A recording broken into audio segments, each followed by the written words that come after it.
Un décret interdit désormais l'usage de téléphones portables au volant. C'est une décision principale du Conseil des ministres extraordinaire de ce vendredi.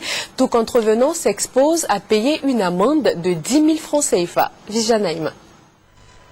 Le Conseil des ministres hebdomadaire s'est tenu ce vendredi au palais présidentiel en présence du président de la République Alassane Ouattara. Au nombre des décisions prises par le Conseil, une mesure que sans nul doute de nombreux usagers de la route vont applaudir. À compter de ce vendredi 18 octobre, l'utilisation du portable au volant est interdite sous peine d'amende. Nul n'ignore les risques liés à l'utilisation du téléphone portable au volant.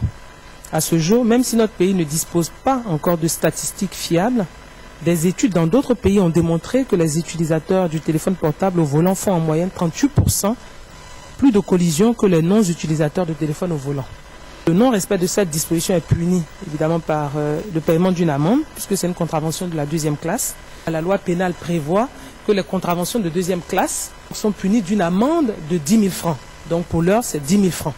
Une journée nationale du cacao et du chocolat sera instituée pour créer un intérêt national autour du cacao qui reste encore une des mamelles de l'économie ivoirienne. Il s'agit, à travers des manifestations, de mobiliser l'attention de la nation tout entière sur l'ensemble des activités cacaoyères, d'honorer et de magnifier principalement les producteurs de cacao, de susciter une nouvelle classe de jeunes producteurs et de faire connaître aux acteurs économiques les opportunités qui leur sont offertes en matière de transformation du cacao.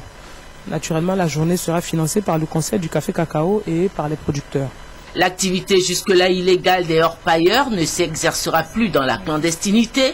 Les orpailleurs seront recensés et leurs sites d'extraction identifiés. Le gouvernement va désormais encadrer cette activité.